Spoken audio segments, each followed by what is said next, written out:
what's going on, y'all? T-Bob here. And Jake as well.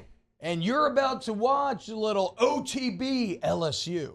We're going to give you all the latest, greatest between LSU football, baseball, women's basketball, softball, and everything in between.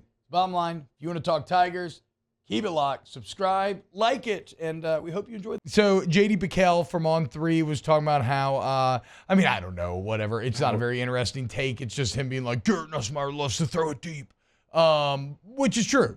But it starts to call into a question, and Taylor, you did a good job in framing it this way, but like, okay, let's really talk about Garrett Nussmeier and maybe what his ceiling is. And then in thinking about that, I'm like, well, what's a way to kind of try to do that? Let's look at SEC quarterbacks next year and kind of see where could we see Nussmeier slotting in the hierarchy, because that will kind of inform us a bit as to the ceiling. I think when you look at returning quarterbacks, tell me if you disagree, Jake. I feel like you have two clear groupings that I kind of see on the top group, and you could do these in any order. I got Carson Beck, Jackson Dart, Brady Cook, Jalen Milroe. Then you then whatever break you want to say, and then I'll put like Graham Mertz, Iamaliava, Connor Wegman, maybe Brock Vandegrift. KJ Jefferson would have been in the top group at a point, but now he's probably in the top of that bottom one. He's at UCF. So he did trade. I tried to look that up, and I tried to double check that, and I thought he was still at Arkansas. Maybe okay, so then he's out. So the point being, you have like that top group is pretty damn good. Those top four, those bottom four are kind of whatever. Where will Garrett Nussmeier be by year's end? Because a lot of people think Iamaliava is going to be the fast riser. He's going to end up being the guy that joins that big four. Will be Wegman, who's had all the hype, but kind of dealt with some injury problems. And then where will basically Nussmeier? And then look, Mertz was really good statistically last year. Yeah, just very conservative. What's the truth of Garrett Nussmeier? I would have him closer to that top group than the bottom group. I think there's been enough. We have seen enough. We've seen it over multiple years, 3 years. That's true. Like, we have seen him come in and have big moments, including against one of the best defenses we've ever seen in our lifetime, what Georgia had. Yeah. And the fact that he could come into that game and not have a care in the world, in a good way, in a very good way, and just play like that, that shows you what kind of mentality he has. So, like, we've never really seen, Nussmeier come in and not be able to handle a situation. We know the talent.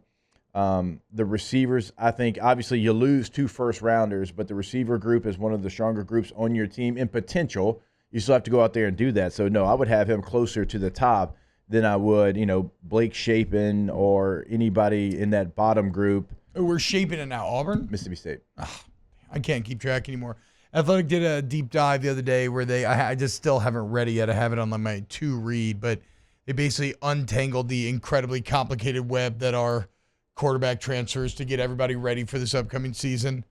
And even so you mentioned Jalen Milroe. That's interesting. I'm a Milroe believer. No, that's me. He hasn't given you any reason not to, but they bring in Mac. They also, Ty Simpson's still there. Yeah. True. You have new coach, new coordinator, and Sheridan's been with DeBoer. That was finally official yesterday, but Sheridan's been with DeBoer in a couple of different places, Indiana, Washington. Is that the kind of style of quarterback that they want? Now, Michael Penix Jr. is somebody that he can make all the throws outside the numbers. That's who they were. He had Jake Haener at Fresno State. Like, you look at the quarterbacks Kalen DeBoer's had, like, they are quarterbacks that can make the throws. Can Jalen Milroe make the intermediate throws? Is that going to be the guy that they move forward with? Or is it a competition where Milroe is for sure first opportunity, you got to go show that you can't run this offense, and then everybody else has an opportunity? Do you think it's so? Okay, I guess I have a couple thoughts that pop into my head when I hear all that. One, do you think DeBoer and them are so beholden to a system that they will go more system over player? Because I view Milroe, the reason why I view Milroe as the guy is because physically he just has a skill set that nobody else has.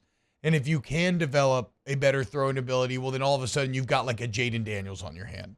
Now, I don't think he'll ever improve as a passer to that extent, but if he ever somehow did, then like that's his ceiling, right? I don't know if Ty Simpson or those guys have that ceiling. So I feel like DeBoer might be willing to work with him a bit more in that regard. And then what was Michael Penix's time like in Indiana before he tore both ACLs or whatever? Didn't they used to run him a lot more? They did, but I mean, he was never like a runner. Like a run Now, first guy. But you also have to remember, like we're talking about Milroe's talent, very talented player. Austin Mack was the number 3 player, I think 3 quarterback, like coming out of his class, like in some services. Like he was a top talent guy. Yeah. Like he has the talent to be able to go out there and go throw for throw and impress you as well. Like he was a big recruit for Washington. I believe one of the highest rated they've had in their program's history when they signed him. Damn, he's 6'6", 220. Yeah. It's a big boy. So that's something to watch. What about you, Taylor? I know you have a Milroe take. Y'all kind of know where I stand on Jalen Milroe. I think he is good for highlights. I think he can win you games. I think if your goal is to win a national championship, I don't think Jalen Milroe is that guy. I will agree with you, though, that it's probably his spot to lose, right? I think he did enough last year. And, they always say nothing's set in stone. I think he's penciled in as a starter. Easy to erase that pencil mark, right? I mean, I think that Jake is onto something here of like they always want that quarterback, that spread offense, that sling it down the numbers. That's not who Milroe is. We saw him try to be that guy a few times. He is a deep ball guy. I mean, that was his strongest part. I'm not going to say he throws a deep ball like Jaden or Penix did last year, but like it's the short to intermediate stuff that gets him. If you're talking about getting Jalen Milroe to take shots, he'll take shots. It's how he ended up with such a super high yards per attempt, such crazy high efficiency. Well, that was the thing about Penix that made him so great, right? He had the ability to go downfield, but he had all of those weapons at receiver. He could hit the crossing routes. I'm not sure Jalen Milroe can do that. Yeah, no, I feel y'all. Man, that'd be crazy if it is just a penciled in situation. Because do you know what the market would be like for Jalen Milroe if he became available? It'd be big. It would be. I mean, half the SEC. Look, he would make millions of dollars. He couldn't go to the SEC because it'd be the later transfer window, and you couldn't go within conference. But that's not to say that he's not going to be like a leader in the clubhouse. Not to say that he's not going to be. I just think he'll have the opportunity.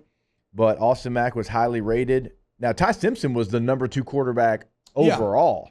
Yeah. Like coming out, and he stayed there. He didn't leave. He didn't go in the portal. So what was he told about the starting position and what his role would be in the competition? Because like you're not the number 2 player at your position coming out. You go to Alabama, and then you just stay there in today's NIL situation where you could go to Purdue or Louisville or wherever and make some money.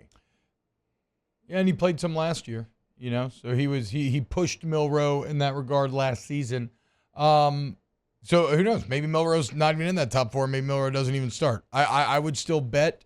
I'm a betting man. I said he was. Last thing on Nuss here then. Do you think there's any chance that he actually ends the season statistically superior to Beck, Dart, Cook?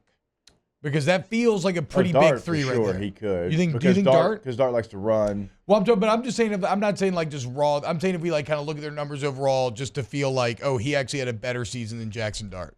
I think that'd be asking a lot. I think Jackson Dart's been getting really good. Made a huge jump from 2 years ago to last year. Are you saying, do we think he can, or do you think he will? I mean, I guess I don't really. Yeah, I hold Nussmeier in high regard as far as he's already had the experience, and so you don't get the opportunity to some growing pains. And I don't think Nussmeier would want you to say that either. Like I think he's ready to hit the ground running.